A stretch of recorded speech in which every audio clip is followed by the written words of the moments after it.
Okay, so we're working on this idea of the blue sky, and we're getting much closer to the actual model that we need to understand the blue sky for the reasons that I concluded in the last video, that if this is the Earth here and you're sort of standing on Earth, then of course what's above you is our atmosphere, gases in our atmosphere. So I'm going to draw all these little dots here, and I'll stop at some point, and they just go all over the place, all the way down to the ground. They're not just reserved for way up high like that. And what you're thinking now is, because charges seem to be driving this whole thing, that if you look at one of these little nitrogen molecules, you can have any picture you'd like in mind. I'm going to stick to the one of maybe something like this and something like this, where this positive nucleus here is a sort of a nitrogen nucleus, the nucleus of a nitrogen molecule, and it's maybe just one of two that might be in a overall nitrogen molecule, an N2 like that. And I'm not turning this to a chemistry class. I'm not a chemist or anything like that, but this is sort of the model that definitely works for this thing. And I'll think of the bond between them as a little spring in here, so this thing is not rigid at all.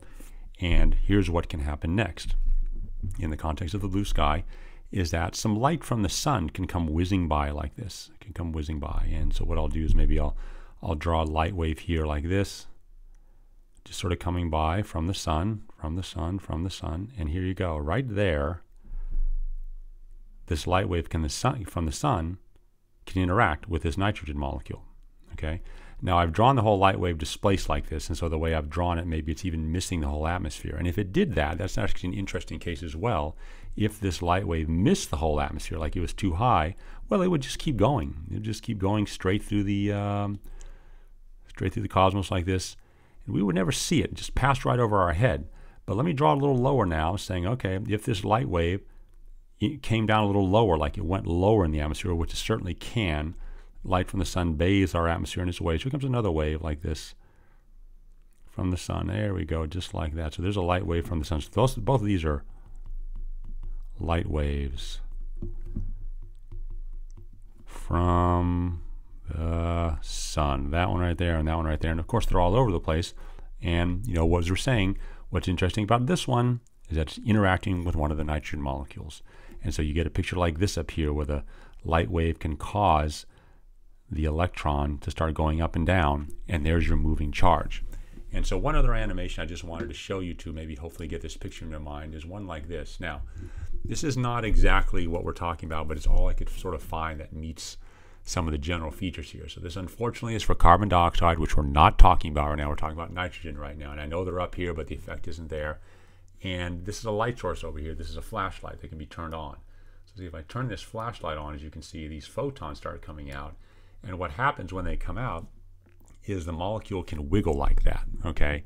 Now that's, again, this just isn't the best model. It's carbon dioxide and red light, but the idea is sort of the same. But all I want you to get out of this particular animation at the moment is how light from this flashlight can cause this molecule to wiggle. That's important. That wiggling, see right there and right there and right there, and right, oops, excuse me, right there. See how it's wiggling?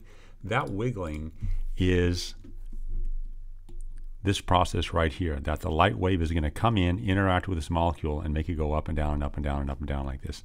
So you can think of the molecules now not just as sort of innocent little nitrogen and oxygen up there with no structure, but you can definitely think of these molecules as little positive and a little negative and a little positive, a little negative, little positive, little negative, little positive, little negative, little negative and a positive, something like that. You can think of the molecules in terms of what their structure is, because that's what light's going to see. Light's not going to think of them as little baseballs like this or this with bonds. Light's actually going to get in and see this electronic structure that they have. And you can draw little circles around them if you want to isolate them as being independent molecules, which they certainly are. But I hope you see now that when this light wave comes through, it's going to get these molecules dancing here. And so I literally mean that at the moment here, one moment, the positive and negative may be very close. Then they might get stretched like that. Then they might go back down again, and they might stretch again. So you'd see the molecule literally going wow, wow, wow, getting longer and shorter and longer. So short and long and short and long. And guess what? This is exactly, when you see this happen, or when the light waves get this to happen in here, that is exactly the moving charges that we're talking about. So I have just a couple more things to tell you then about how all this business works. We'll do a little bit of a wrap up, and then we'll get on to our final answer about why the sky is blue in the next video.